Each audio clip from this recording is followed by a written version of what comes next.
Welcome one and all to the Cine Geeks podcast, where movies, TV, and all things geek collide. I'm Angela, still joined by my co-host, Roy. What's up, everyone? Hello.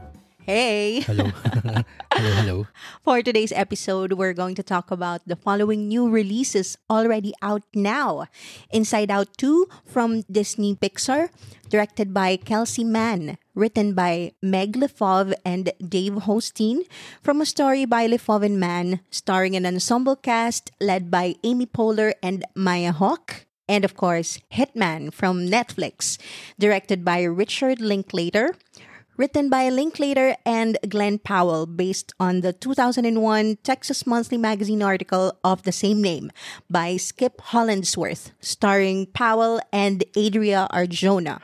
Ayan. Yes. Two much anticipated releases that actually the second one, Hitman, came out last week. Pagka-release natin ng ating previous episode. Yeah, last Friday. So hindi na natin siya napag-usapan. Pero Inside Out is still very much fresh, and actually a lot of people have already seen it. Yeah. We're gonna touch base on that maya-maya.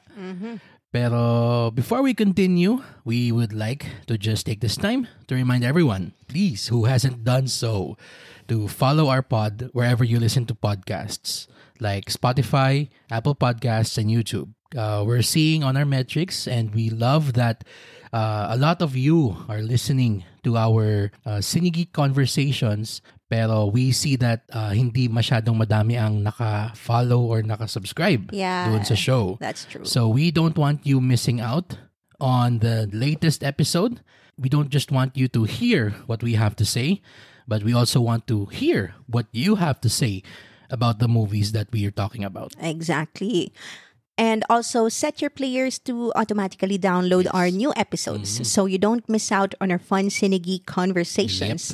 Please don't forget to follow us on Instagram, TikTok, Facebook Threads, and X, aka Twitter, so you can join in on the fun. Also visit our website, www.cinegeekspod.com, for the latest in movie and TV news and reviews. By the way, we just want to also let everybody know that we recently launched our new Facebook group. Yes, called the Cine Geeks PHHQ. Okay? Stuff, or we have been posting regularly ever since we created it a few days ago. So this is June 14. So few days pa lang siya old. Yeah. But we're appreciative of the interaction that we're having with everyone of you that is a part of the group. Also, we hope to have contests in the future for swag. Yeah, so watch out for that. And hopefully mga advanced screening passes from our studio friends. Yeah, so many exciting things. So search for the group on Facebook again. That's Cine Geeks PHHQ. And we'll also be including a link in the show notes. Yes. Yeah. Tama. Thank you. Okay. With that out of the way, let's go ahead and talk about Hitman.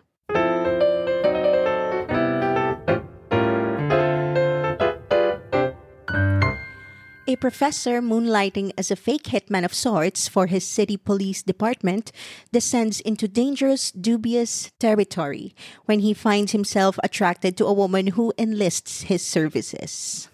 Okay. Interesting Very, romantic angle. Very intriguing angle Yeah. for Hitman. And of course, we are big fans of Glenn Powell ever since, well, Top Gun. Top Gun Maverick. Actually, ano siya nakakatawa kasi we've been seeing him for so long. Actually, ito, lalabas yung edad natin dito.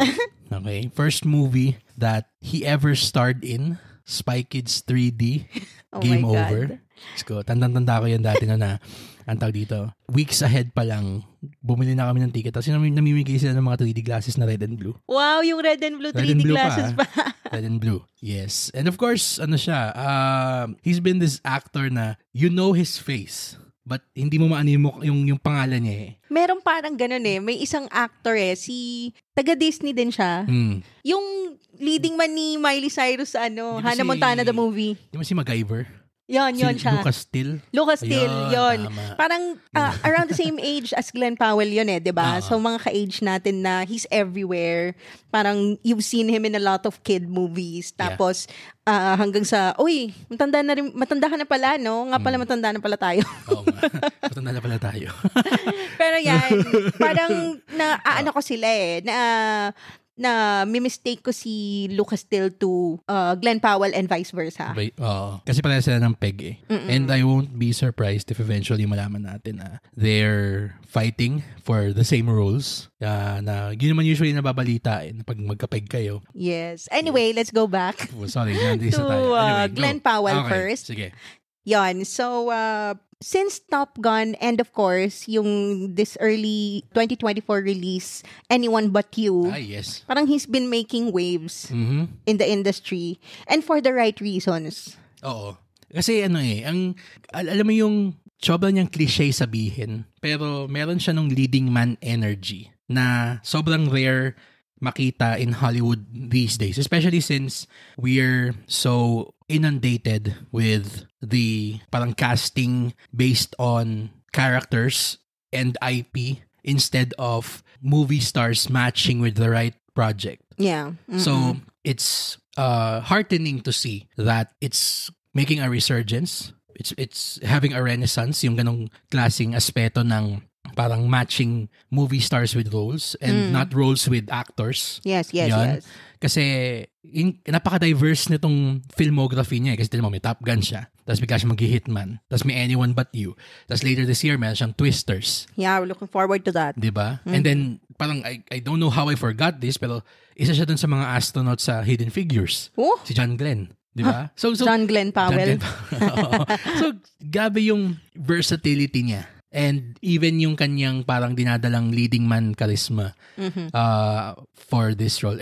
Tanungin lang kita before we get to the meat of the movie itself. Kasi this comparison has been on everyone's minds since that movie came out a couple of years ago. Okay. Na, of course, we're talking about the movie star, Tom Cruise, na talagang pag siya yung sinabi mong the movie star, his name sells movies. One of the last remaining movie stars. True movie stars, yes. Do you think that Glenn Powell has the potential to become not the next Tom Cruise, ay natin gawin ganun na, but he can be on the same stratosphere as Cruise, yung career niya? Well, if he keeps making those smart decisions when it comes to roles, kasi I appreciate what he said during his press junket sa Anyone But You. He said na why are rom-coms being looked down upon? Na parang they are feel-good movies that doesn't make you always think, or parang it's a relaxed time at the movies. Yes. And just because you're making rom-coms does not mean parang they are lesser roles, parang ganon. True. Parang you don't have to take Oscar bait roles all the time, yung sobrang talagang mga heavy themes like racism and war and yung mga ganong tema. Kumbaga pinaglalaban niya yung yung rom-coms. At saka yung parang old school movie-going experience na you don't always have to parang leave the cinema with a profound, renewed worldview ba? Parang let's just be entertained. Hindi naman palagi kang existential. And don't get us wrong. Kasi, yes, we say na watching Anyone But You was a light and breezy experience.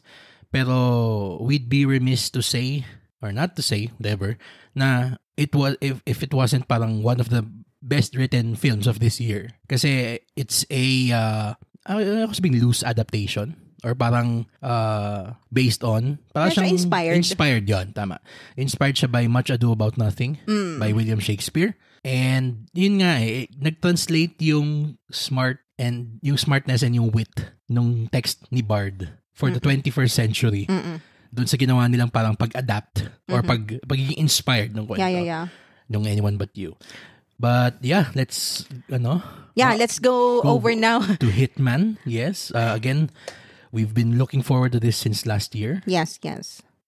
from the trailer itself. Oh, and ever since it was announced na buzzy siya sa mga film festivals. Also, co-written by Glenn Powell. So that kind of intrigued me, which is why I asked you first about Glenn Powell. I wanted to talk about Glenn Powell first kasi he really is hitman. Parang you're selling this movie solely on Glenn Powell's charm. Ayan, so let's get into it. What did you think of Hitman, Roy? I liked it a lot. Okay? I didn't love it. And I'll get the reasons why maya-mayang konti. Okay. Pero first of all, I liked how, again, effortlessly effervescent yung charm niya. Try saying that 5 times. Ayun, mamaya. Sobrang effortless ng pagiging charming niya talaga. And grabe yung sinabi natin to habang pinapanood natin yung movie na kahit kanino mo siya ipares, kaya niyang mag-create ng chemistry out of nowhere. Yeah. He can even have chemistry with a chair for all we know. And mabibenta niya na in love siya dun sa chair or in love yung chair sa kanya. Grabe yung napaka-rare nun in Hollywood these days, seeing leading man quality that doesn't rely on pre-existing knowledge of a character. Again, True. Hindi to patama dun sa mga IP-driven na mga sine or TV shows. Pero kasi lately, past few years, meaning, we've seen a glut of casting, although sabi natin tama na casting, na yung bagay siya para dun sa role. That's one big example is Chris Evans as Captain America. Before Captain America, nobody knew Chris Evans. Okay? Kay Evans lang. Kasi, pag siya lumalabas siya as Captain America, sobrang successful ng mga sine niya. Pero, outside of the MCU, what movie of his has actually been successful? So that's the criteria. Yun, kasi yun na nga Parang, we know Chris Evans and his success is based off of Captain America. Pero, Glenn Powell has had these, so far, a handful of memorable roles sa Top Gun. Tapos, sa Anyone But You. Tapos dito. Yeah. And I'm pretty sure that Twisters will eventually be an iconic role for him as well. Okay. Yun. Kita mong people will eventually flock to a movie because of his name. Not because they know that, hey, si Captain America yun. Yun yung problem dun True. And I'm glad to see na he is, again, resurrecting the concept of the movie star. Na we go to movies because we trust in their taste and their judgment in selecting roles. And parang si Tom Hanks ba? Diba? When we watch a Tom Hanks movie, we're 70% sure na it's a good one. Because of his track record. So, I'm happy that Glenn is on that track, on that path so far.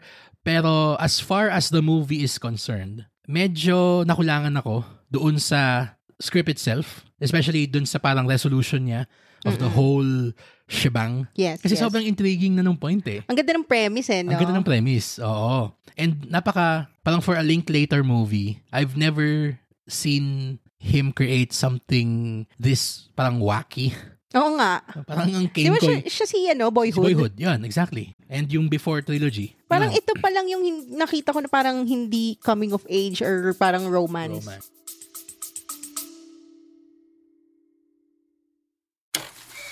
What's up, cinephiles? I'm Nicholas Ibarra. And I'm Bella of Stratus. And we want to tell you about the Gimme 3 podcast, a series for cinephiles. A show in which we pick 3 films based on one theme.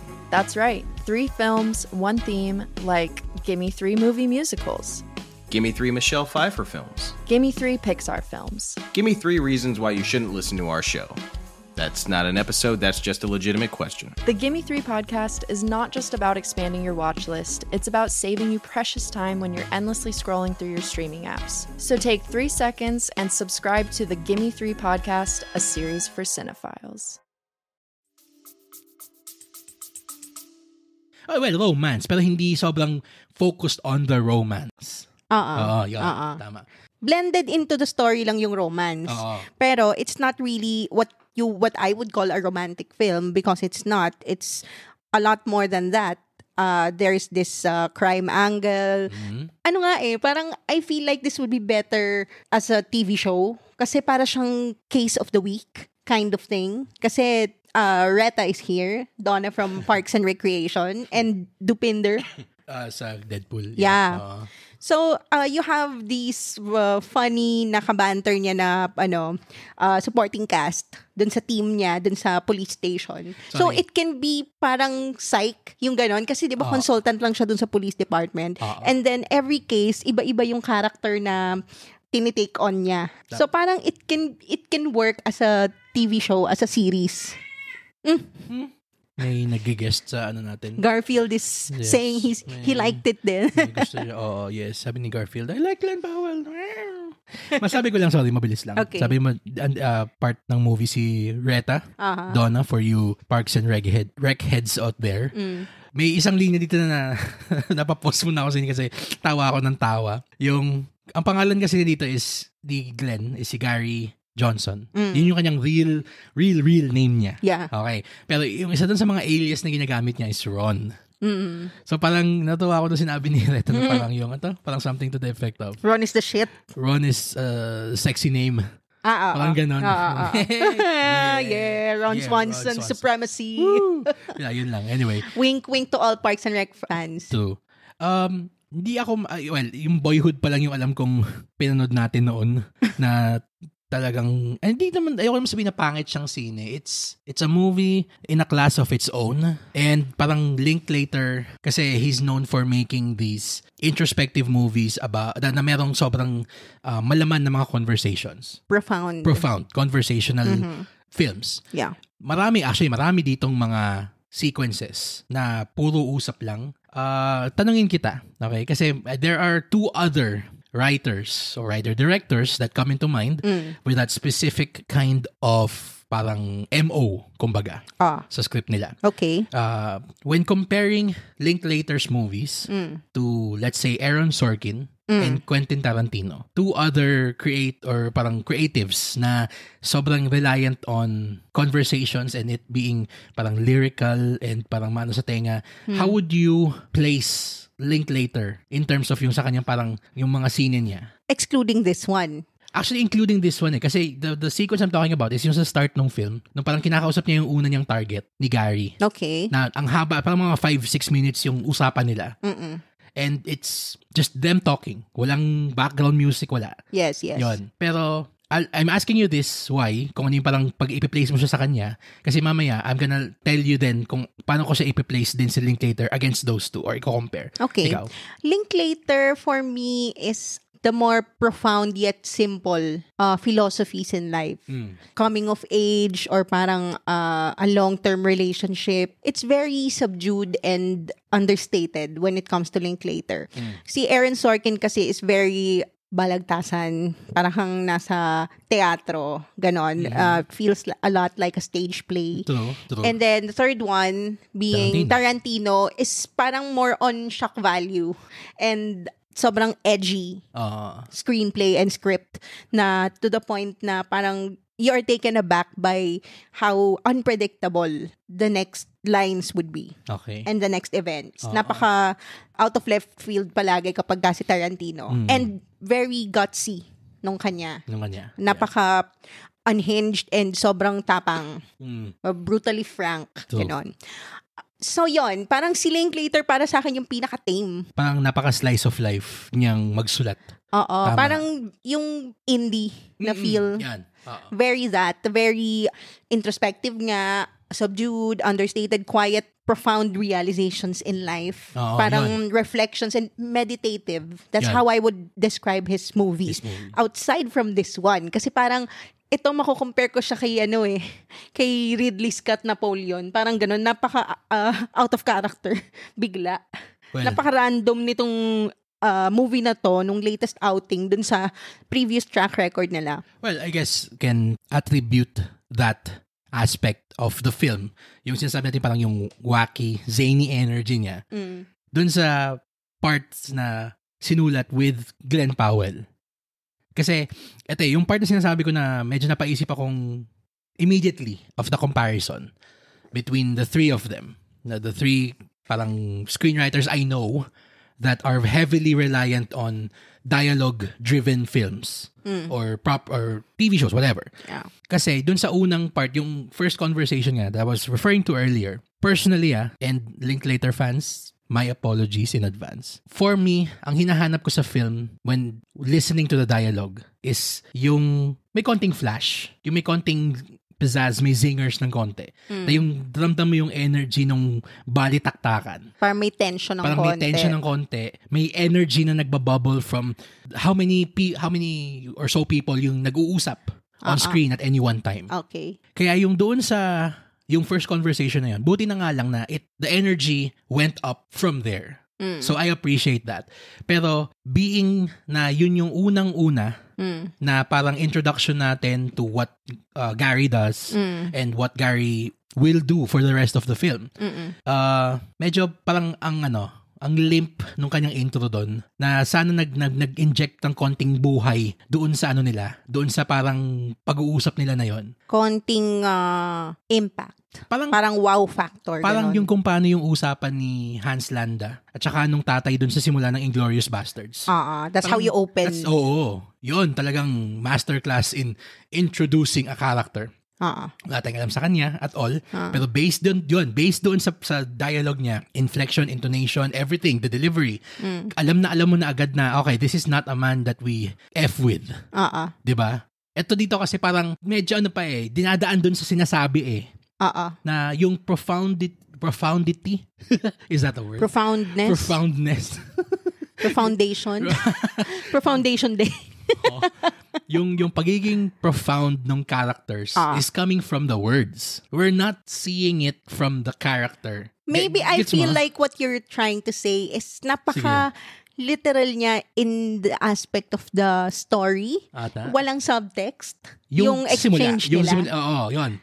Na parang we could have some hints to his character or to his thought process from the way he says things. Kung paano parang ganon. Even if parang ang pagkakasabi niya or quote-unquote kilala natin sa kanya during that scene is he is pretending to be somebody else. Pero, yun na nga that is going to be the crux of the film. Na him pretending to be all of these different people. Medyo doon sa introduction niya, I could have gotten more. True. Doon sa yung delivery, ganon. Although, sobrang grabe yung delivery, yung parang command niya nung scene. Pero there's something about it that just didn't feel impactful right off the gate.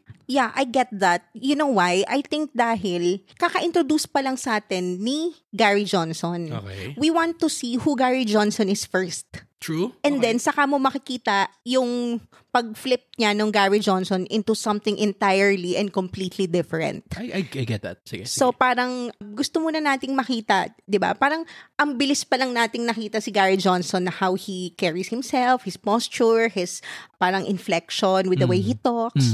Tapos, alam mo yun, we want to be able to see him muna as himself first bago mo siya i-flip into this parang grifter na character na bigla na lang nagtatransform into another person.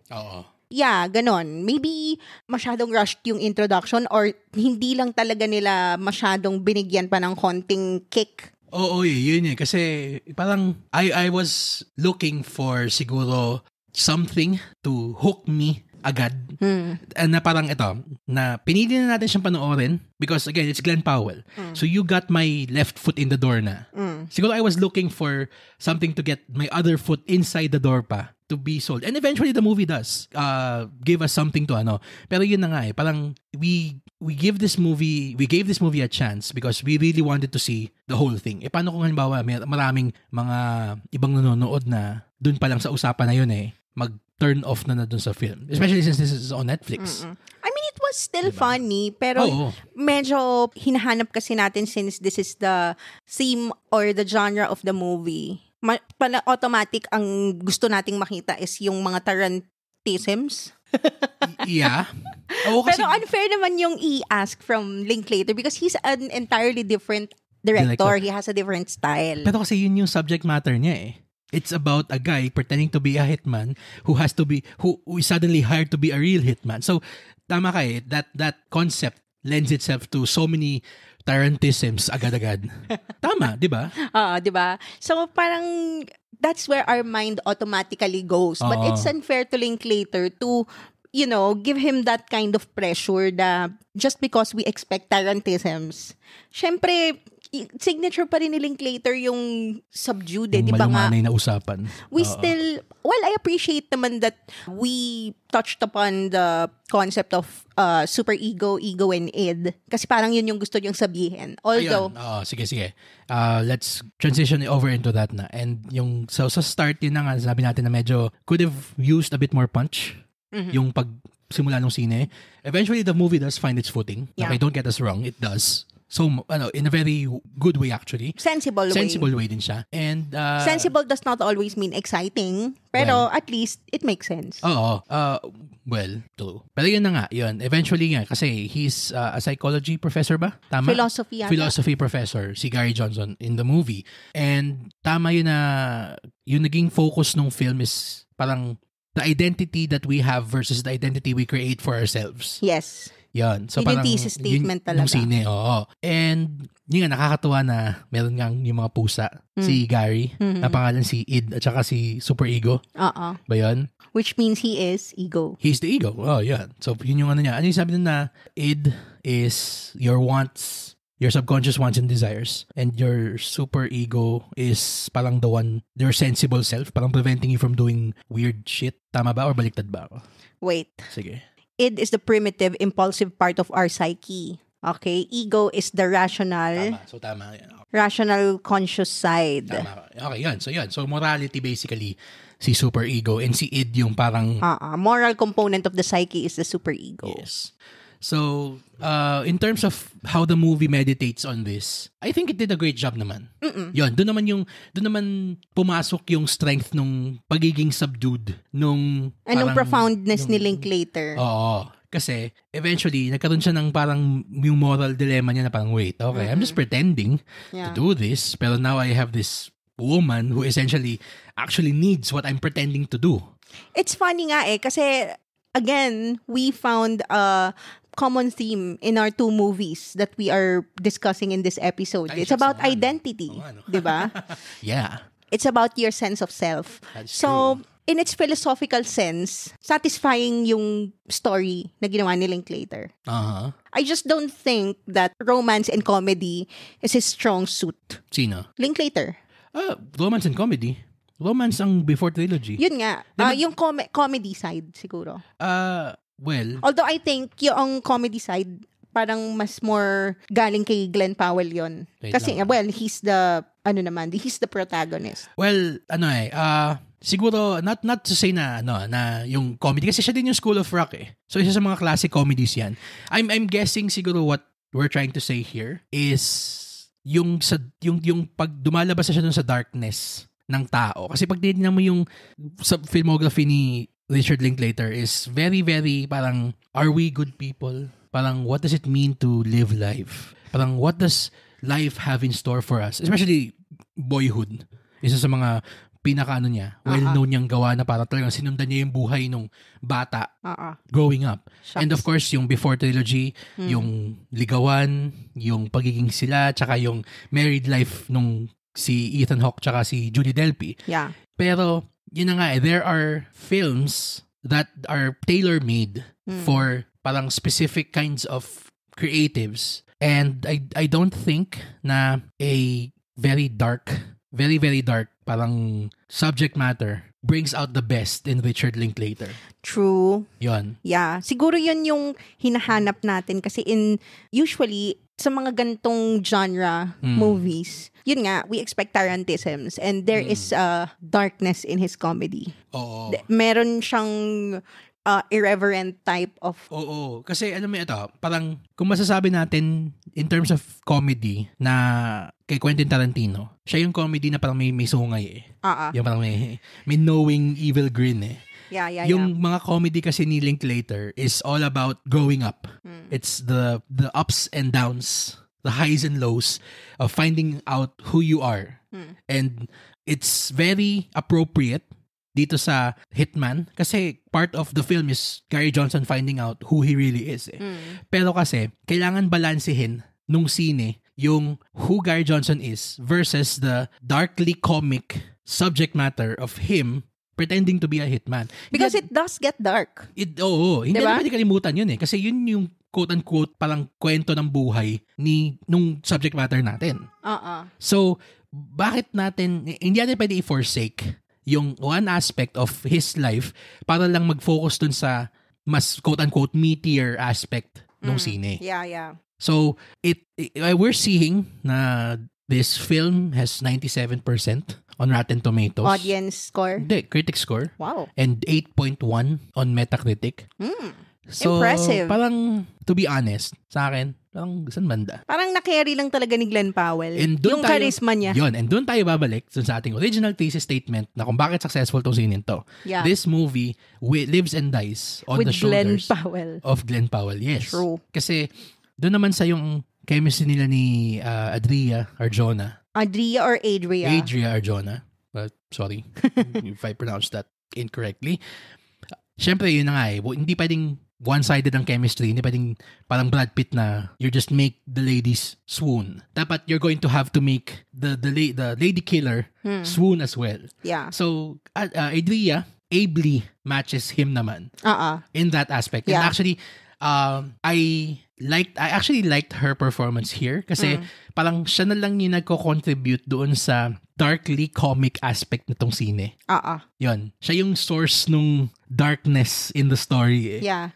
I appreciate that. Oo. Kasi Glenn Powell's character is about his self-discovery eh. Oo. And she is the one who has a definite sense of self. True. So, siya yung talagang fixed na character. Fixed point siya. And then, parang how does Glenn Powell navigate? Her orbit. And kudos to them kasi they are able to parang naitawid nila yung movie through the parts na medyo namamatay yung propulsive energy niya. Yeah. Character-driven siya, not Oo. really story-driven. Oo. So, I think the high scores is reflective of the Yung performances. Too. Kasi if we're gonna talk about the story itself, it's enjoyable.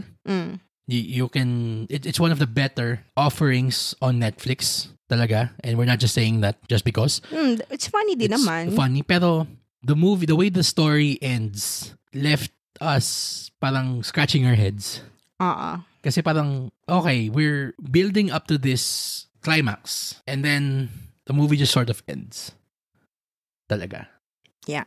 I Yan. agree. Oo nga, parang rushed din. Bigla na lang siyang natapos, Tapos, yung ending niya, parang, I think in 2001, when the original parang source material was written, it could have worked back then. Pero the way that the story ended, parang, I don't think that can happen in 2024. Yeah. Especially given what they did. Oo nga. So no spoilers. You just have to watch that out. Watch this for yourselves. Yeah. We still recommend it, if only for the star power. Glenn Powell is great in this movie. And Glenn. I am excited sa mga susunod niyang roles because it can only get better from here. Oo. Oo. Actually, excited na talaga ako din para sa twisters. Yeah. So, any final thoughts on Yeah. Hitman? Yeah, I mean, go see this for Glenn Powell. Period. Yeah, and we're giving this a B+. Solid B+. Netflix Hitman is now out on Netflix on streaming. Yeah. So, yeah, I guess that's it for Hitman. Yeah, let us know what you think. I'm gonna make a discussion post on our Facebook group Okay. and tell us what you thought of the movie after you've seen it. Okay, let's now go over to the second film we'll be talking about today, Inside Out 2.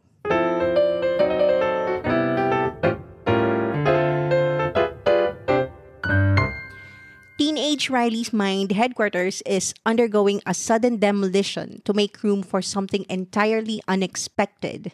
New emotions, joy, sadness, anger, fear, and disgust, who've long been running a successful operation by all accounts, aren't sure how to feel when anxiety shows up.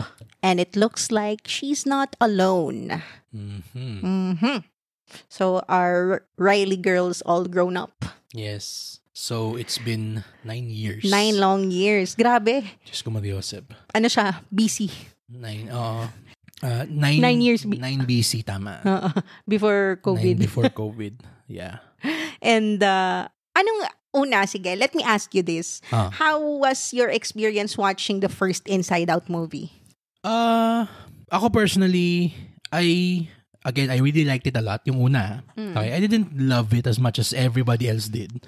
Hindi ko naman siya nakita parang sobrang wow, groundbreaking. Well, majority loved it talaga. Yeah, of course. Yeah. For them, good for them. Pero para sa akin, para siyang, ayoko sabing simplistic. Hindi kasi yung biggest strength na nagawa niya is na i-visualize niya or nagbigay siya ng way to picture, for people to picture their mental health.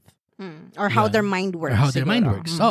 Pero, at that point in time sa buhay natin, and I'm speaking from a personal perspective here, hindi ko na issue yung tawag dito, parang losing my connection to my childhood stuff or tethers, kumaga.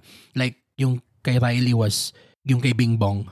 Yon. Kasi I'm hearing so many people say na that was the most emotional part of the film for them. Yung parang letting go of the things that parang made or gave you a happy childhood.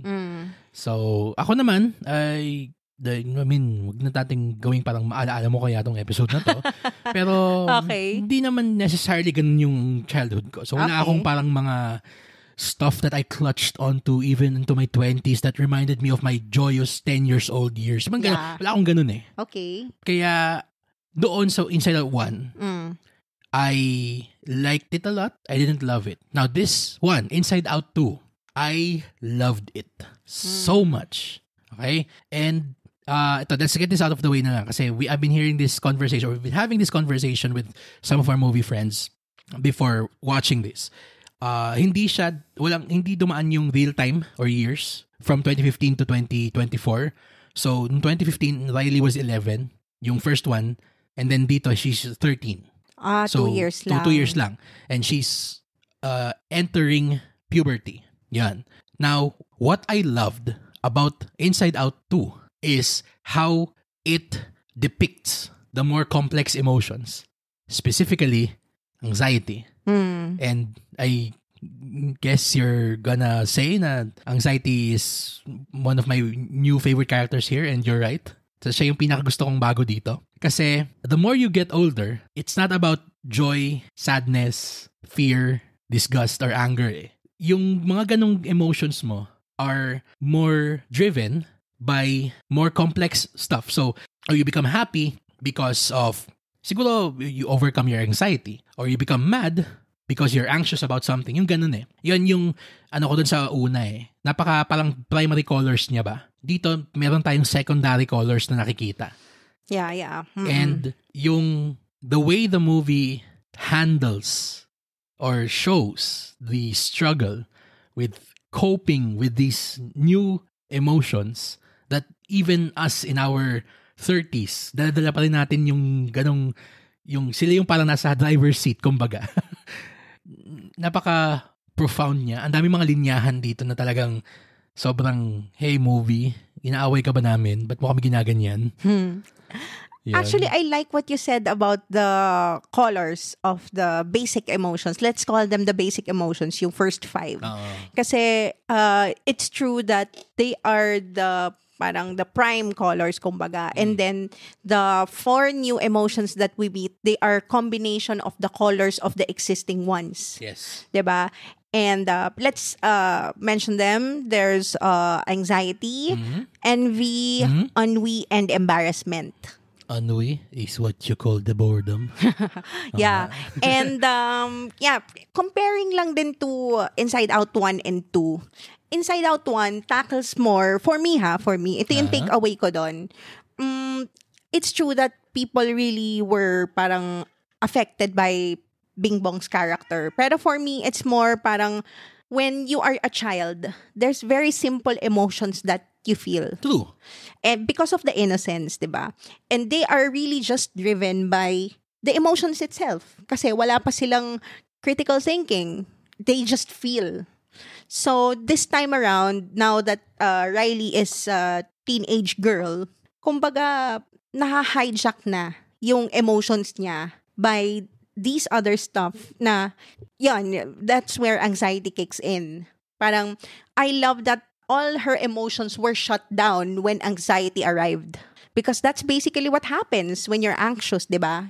You can't really have a clear head kasi you're just driven with panic, with projections about all the possibilities, ganon. And yon, it's very crippling. I loved how they depicted it in such a way na sobrang visual, and I won't look at anxiety the same way ever again. True. I guess we can't really talk about this film without diving into spoilers. So let's just, I guess, end our non-spoilery thoughts here. Para din mabigyan natin ng heads up. In a moment, we'll get to spoilers. What did you think of Inside Out? Non-spoilers. Okay, non-spoiler, I loved how it is more sophisticated in handling and tackling the more complex emotions of a teenage child. Pinakita niya na life is not as simple as it was when you were young, in such a way na you can explain to a little child and to an 8-year-old child. The visual representation of that alone makes it easier to understand. As an adult woman, it validates me kasi looking back, I mean, I have been there, and mas natutuwa ako na parang ma-realize na, oh my God, what I felt was normal. Parang it's very validating for adults and very informative and napaka eye-opening for children and teenagers alike. What about you? Spoiler-free. Ako, spoiler-free is one of the best films this year. Okay? Sabihin natin yung rating natin ngayon. It's an easy 5 stars. Easy A+ talaga. You have to see it. If you can, see it again. See it as many times as you can. I've seen it twice, guys. Ako, yes, talaga. It's one of the most deceptively simple yet so hugely profound films I've ever seen. Okay? So yeah, this is not hyperbole. It's just so comforting to see a movie like this. Kasi it very much, tama kayo, sabi mo na, yung depiction of these complex emotions na we bring even to our adulthood. Na hindi siya nagsistay lang dun sa teenage years Kasi yung ennui, yung embarrassment, envy, anxiety, kadalasan sila na yung mga nakahawak dun sa console ngayon. Yeah. Who knows how many more there are. Diba? Yun. So, go watch this and bring your kids. It's very visually. Bring your whole family. Your whole family. Talaga. This is very therapeutic. Yon. Yes. So, that's it for non-spoilers. So, we're now going into spoilers. And this is your warning. Kung hindi nyo pa napapanood, stop here, go back pagkatapos. Or kung wala kang pakialam, just go ahead, keep on listening. So, spoiler warning in 3, 2, 1. Okay, you're still here. So, pinakita na itong si Anxiety is siya yung, may sinabi siya na nakakatuwa na fear protects Riley from what she sees, from the things that she sees, scary stuff. And anxiety protects her from the scary stuff she can't see. Yeah. Dun pa lang yun pa lang yung first na parang linyahan na parang okay. Alam mo, nakakatuwa kasi as an adult, parang ang hirap pa rin maintindihan ng konsepto ng anxiety Yes. Kasi nga, it's not easily defined. Yes. 'Di ba? Parang hindi mo siya mapipinpoint ng as simple as happiness or sadness or anger, 'di ba?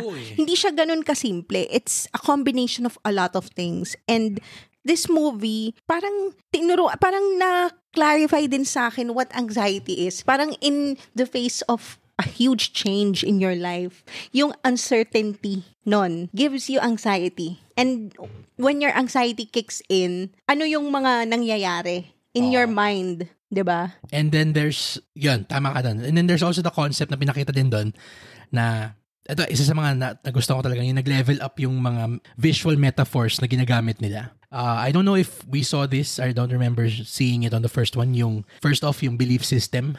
Yung parang based from her core memories that parang form her belief system, and then eventually, all those beliefs, they make up her sense of self. Yes. Yun. So, nung bata ka, sobrang basic nung sense of self mo na parang, I'm a good person. Kasi yun yung tinuturo sa atin ng bata tayo Huwag ka makikipag-away sa iba, be a good person, share your toys, say please, say thank you, mag-opo ka, yung ganun. And then, as the movie goes along, and eventually, hinijak ni anxiety yung control nung mind headquarters mula kay Joy and company, padami ng padami yung memories created out of anxiety that eventually come together to form a sense of self na from being a good person, ang sabi na niya sa sarili niya is, I'm not good enough. Yeah. Kaya doon That hit me hard. Kasi parang naalala ko lang ngayon, parang as you grow old talaga, you are sure of yourself as a child, and then life just proves you wrong every time. And yun pa nga, yung toxic positivity nung belief system na I am a good person. So you don't allow yourself to be angry, to be upset, to be insecure, to be envious. Pero it's all part of you. There's this toxic positivity that puts all those bad things at the back of your mind. Kasi gusto mo lang makita yung maganda. And yun yung nangyayari na ginawa ni Joy. Na ang visual metaphor is, tuwing merong bad memory na mangyayari, ihahagis niya to the back of the mind. Which is parang sobra niyang parang, counterproductive. Kasi she never learns from that. Pero as adults, we still sometimes do that. We do that nga. And you realize na alam mo yun, parang yun yung mga parts ng sarili mo na ayaw mong tanggapin because you think it's bad. Pero you have to embrace all of you. You have to embrace and accept all the things about you, good and bad. True. Kasi it makes up your whole self. Without that, hindi ka buo. Yeah. And yun na nga, eventually, the memories that make up her belief system, yun na nga, na talagang naging driven na lang si Riley by anxiety about wanting to be accepted, about wanting to succeed, about her anxieties over losing her friends. Yun na nga kasi mag-iiba sila ng school. Yun na nga yung details. Yeah. Yung para siyang Mad Libs yung details niya na yung friends are going away, yung wanting to get to the hockey team, parang wanting to be accepted by these new people. Pwede mo lang palitan yon, yung detalyeng yon, but it's still something that we go through as adults. Yeah. Kaya mas heartbreaking panoorin tong 2 Sobrang universal kasi niya. Oo, na eventually umabot siya to a point na yung anxiety ni Riley, of course, the anxiety pushes her so much to the brink na pinakita ito yung pinaka-powerful na visual metaphor nun sa dulo na yung nag-anxiety attack siya. And bakit? Kasi kahit si anxiety doon, hindi na niya makontrol yung anxiety niya over not succeeding. Kaya yung part na parang yung, na-emotional ako, naalala ko na naman yung part na bumalik silang lahat sa mind headquarters. Tapos, yung umiikot na. Tapos yung nag-whirlwind na ng anxiety dun sa console. Tapos si Joy lang yung nakapasok doon. Kasi hindi nila makuha si... Tapos parang paralyzed na si anxiety. Paralyzed by anxiety. Si anxiety. Tapos, sobrang ganda nung depiction na yun, nung visual representation nun. Diba? Tapos yung hinawakan ni anxiety, ni Joy, yung parang tinap ni anxiety, ni Joy, si anxiety na parang, hey, it's okay. Tapos kita mong naka-clutch si anxiety dun sa control, tapos naiiyak na rin siya. Yung parang oh, God. Even anxiety has anxiety. Yeah.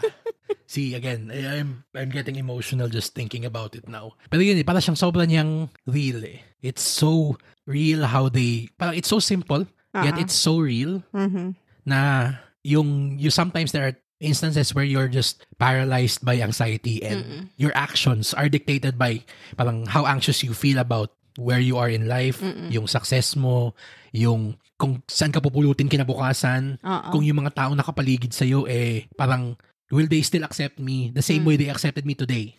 Yeah, yung projections. Yun. Ay, lalo na yung imagination land being used as a projection land. I love that part na parang anxiety is using her imagination against her. Yun Yun pa pala kung, ay shucks, ganun ngayon, pag hindi ako makatulog. Kung ano-anong naiisip mo na scenarios. Masabi ko lang, merong isang lang doon. For the film nerds out there, may isang Easter egg lang doon na hindi ko alam kung napansin mo. Di ba na nagkakagulo na yung mga imagination, right? Artists. Tapos, may isang naghagis ng upuan doon sa screen. Para siyang yung ad ng Apple na 1984. Naalala mo yun? Yung si Big Brother, tapos yung may parang Olympian na may hawak ng sledgehammer. Parang. Tapos hinagis siyang gano'n, tapos biglang pumunta sa screen. Easter egg lang. Para kasing, Pixar was originally owned by Apple. Oo nga, no? And it's an homage to an Apple advertisement. Wala lang. Yun. Yeah. Kaya, yun. I mean, and yung sa dulo na in-embrace nila yung lahat ng mga bad memories na tinapon ni Joy at the back of the mind, biglang nag-rushing back. Even yun, yung parang maaalala mo yung lahat ng mga ginawa mo eh. Yung, bigla na lang siyang parang magpa-flash before your eyes. Na it all comes together to create her sense of self. Then, True. And then creates this evolving belief system na parang pwedeng, hindi lang siya a good person. Yun yung, doon na bumuluwak na yung waterworks na parang yung lumabas na, okay, I'm a good person, I'm also selfish. I'm a kind person, but I'm also like this. I can get angry. But I sometimes feel like I'm not good enough. Yun. Tapos you can be many things at the same time and it's all part of you. It's all of you. Yun. Na-embrace ng lahat ng emotions yung kanyang evolving sense of self.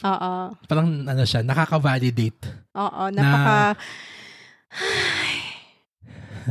therapeutic.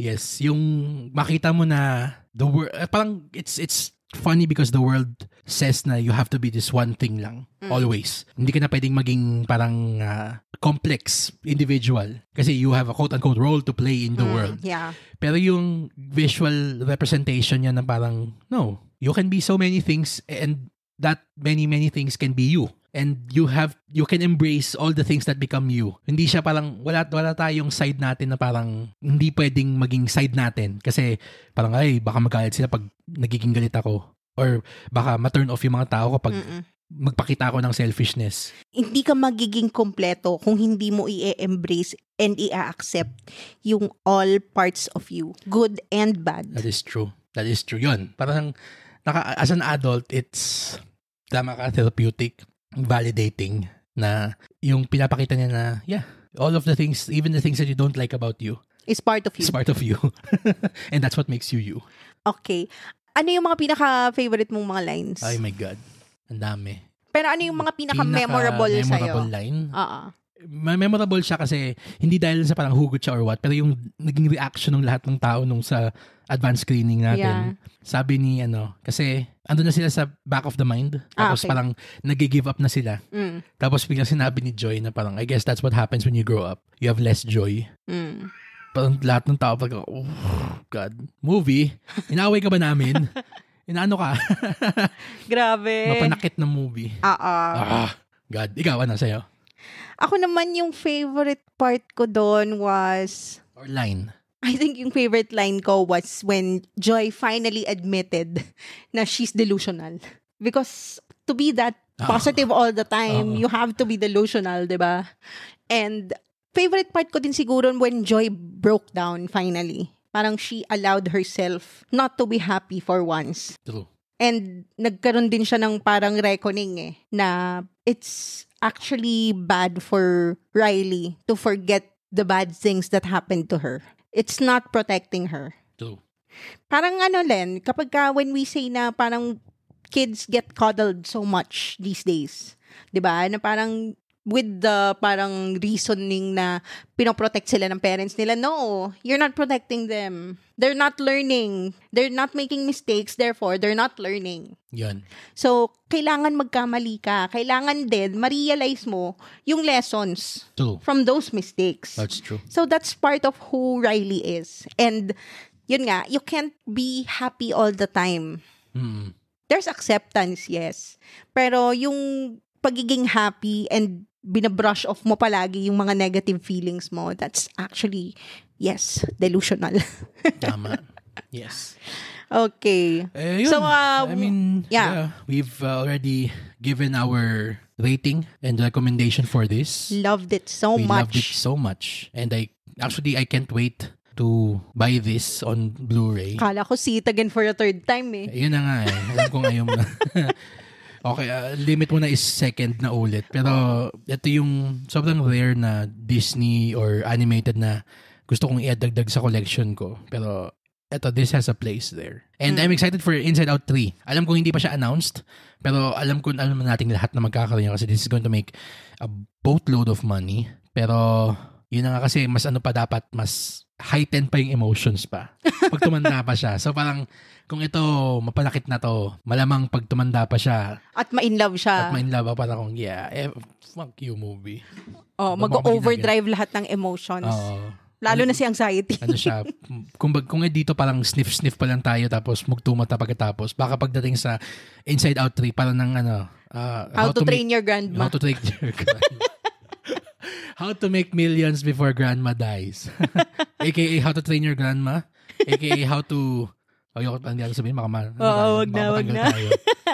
Thank you for the heads up dun sa mga ganun to our good friend Jezreel.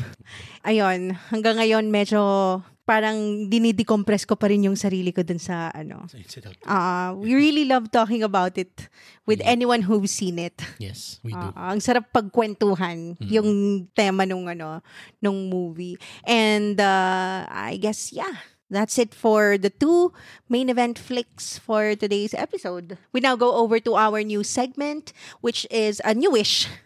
Actually, we've done it for about 3 times already. So, this is the CineGeeks post-credits picks. So, here are the films and TV shows that we also saw recently. And we'll just go over real quick as well.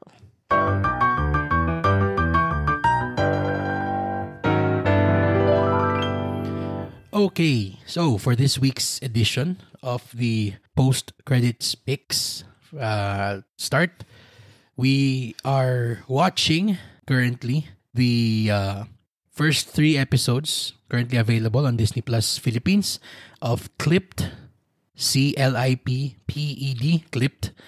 Siya yung dramatization nung period in time when the Los Angeles Clippers were in turmoil because of the stupid shit that their former owner pulled.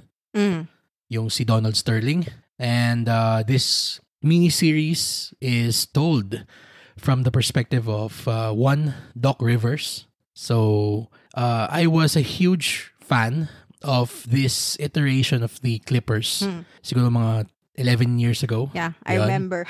Lob City forever. Kaya nung nangyari yon, syempre lahat ng tao parang, okay, what the hell is happening? First, nung lumabas yung mga recording ni Sterling. And then number 2, yung protest nila na nangyari over their first round series with the Golden State Warriors. Again, back in 2013-ish. Tama? Oo.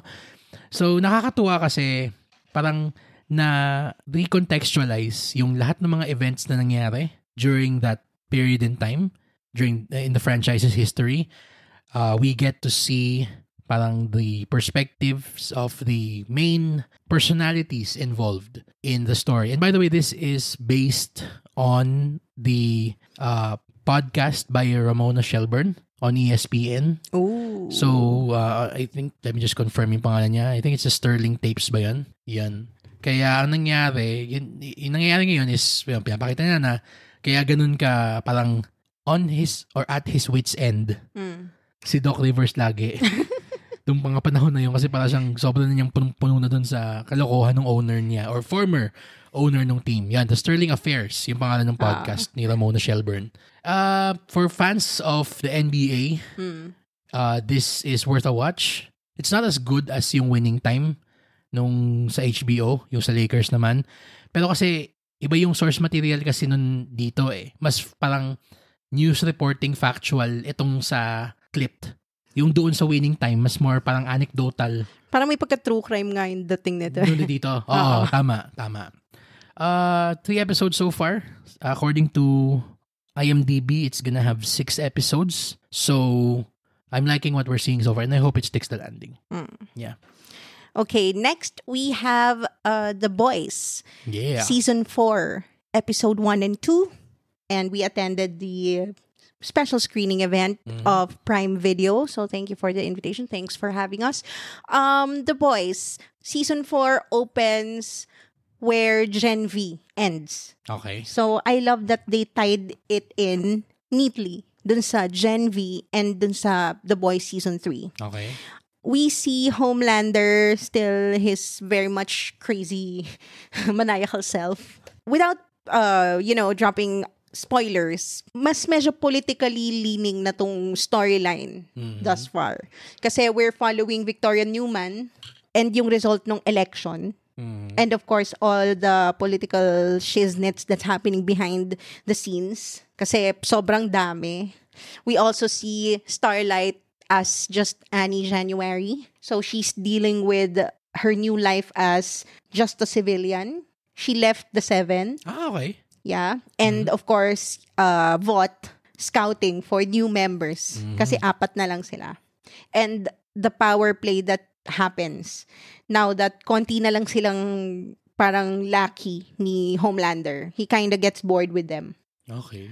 And also, ginugroom niya na rin yung anak niya, si Ryan.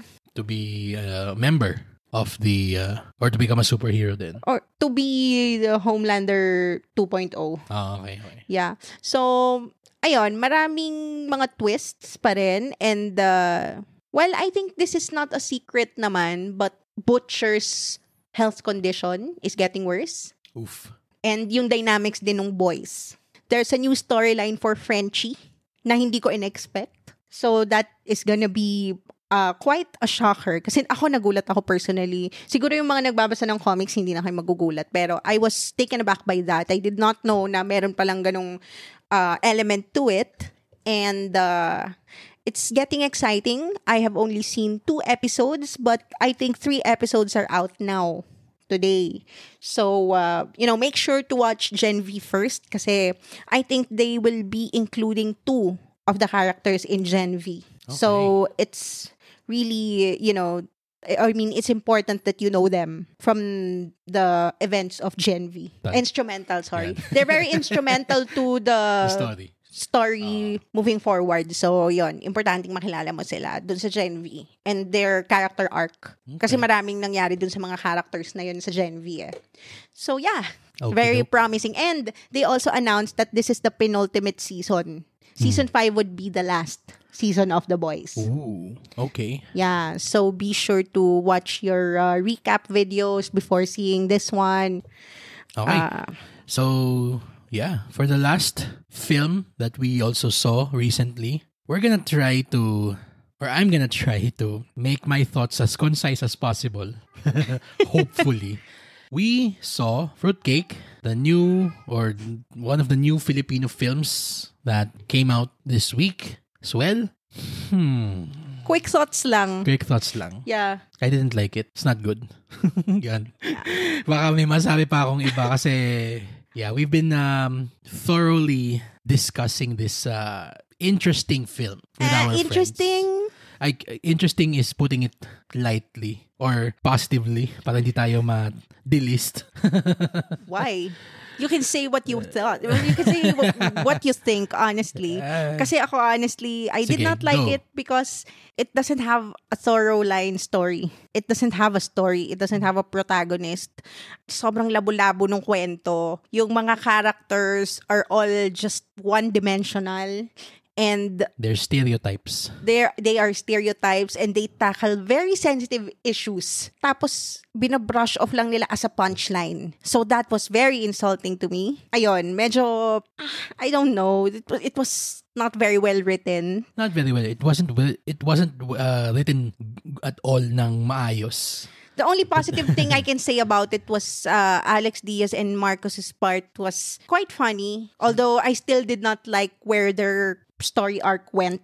Parang walang napuntahan. Tapos yung convergence nila in the end dun sa LRT was so forced. Marcos, you mean Marcos Patterson? Marcos Patterson, yes. Sobrang pilit na ipag-connect and ipagsama-sama sila dun sa LRT kahit sobrang napaka-improbable. Alam mo yung feeling kong ginawa dito sa scene na to? One day, they were just shooting the shit and then naisip nila, parang maganda kaya no? May isang magandang sequence sa LRT. Tapos pagsama-sama natin yung characters natin. Tapos biglang may convergence of all storylines. Hindi pa nila alam kung ano yung mga storylines na yon. Pero na-visualize na nila yung ganung parang criss-cross. So, ni-reverse engineer nila yung kwento from that ending. And not in a very smart way. Oo. Kaya parang napaka-bleh. So, sorry, but I felt so stupid after watching that movie. Nakakabobo yung napaka-preachy pa niya. So, I did not enjoy it. Yeah. Don't watch it. It's not good. We don't recommend it. Yeah. If you wanna watch it, just wait for it on streaming. Ito, sabihin ko pa, spoil ko lang it's R16, pero there's nothing in the movie to warrant R16 except for supposedly, we thought na parang it was going to make some smart or interesting points about women's health or reproductive health. And then ang ending, parang... Wala. Parang cop-out lang din. Tapos naging preachy pa. Pray ka na lang kay Jesus para... Na parang bahala na si Lord. Bahala si Lord. Basically. Fuck that shit. Anyway, yeah. So, Yeah. medyo sorry naman. Medyo downer yung last na natin. Pero just para iangat natin ulit. Going back, I'm so happy now as we're recording this, we saw na Inside Out 2, okay, is actually now the third highest grossing opening day for any Disney release here in the Philippines. 88 million pesos. Whoa. Okay? So, That's big. diba? Oo, I mean, that's huge. yesterday, it came out on a holiday. So, medyo may konti siyang parang leg up on the competition. Pero still, I mean, 88 million pesos is not a joke. It's, natalo lang siya ng Endgame tsaka ng Infinity War. And that's great company to be in. So, parang medyo na-excite naman ako dun sa prospects ng ng Deadpool and Wolverine. We were talking about this earlier with another friend of ours, si Ray, or Night of Fun on TikTok. Now, tayo na, ano kaya yung magiging next na $1 billion film? Kasi wala pang $1 billion film this year eh. Yeah, And I think Dune 2 just fell a bit short. Yeah, mga 800 million lang siya. Pero ito, I think itong Inside Out has legs. It has rewatchability talaga. Especially ngayon, bakasyon din dito sa Philippines. Philippines pa. Oo. Tapos, mafo-FOMO lahat yan. Sasabihin ng mga tao na parang, oh my God, ang dami na nakapanood, kami na lang hindi. And the word of mouth. I've Yun. been seeing a lot of memes and graphics na talagang yung right in the feels. And you know how Filipinos are. Tsaka, ito, if there ever was a time that to use that God-forsaken meme na OA and nonchalant, ito yung pinaka-best use of it. Sige, I'll allow it for this. Kasi ito yung pinakasakto.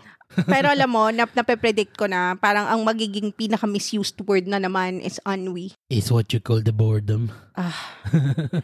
Speaking of And by the way, we have a quiz that we shared on the Facebook group. on Silgeeks PHHQ. Yeah, if you haven't taken that quiz, take the quiz to see which dominant emotion you are. You are. And I got ennui. You got... Parang hindi naman totoo. I think alam na ng Cinegeeks kung ano yan. Yeah. Starts with letter A. Ennui? High five. Sabi na eh. Sabay pa tayo. Okay, well, that's it for today's episode. Thank you, Anger. So that's it for today's episode. Yeah, show me your anger face. Ako na. Dito na ako sa script titingin. So that's it for today's episode talking about Inside Out 2 and Hitman. If you've seen any one or both of these movies, please share with us what you thought about these films. Please comment it on our social media accounts, on our Cinegeeks PHHQ group. We'll accept your invite should you wish to join, or down below on our Spotify episode page. And of course, again, don't forget to set your players to automatically download our new episodes so you don't miss out on our fun Cinegeek conversations. And while you're at it, give us a 5-star rating naman if you enjoyed it. Yes. Diba? On Spotify and Apple Podcasts. Yes. And if you learned something new during this episode.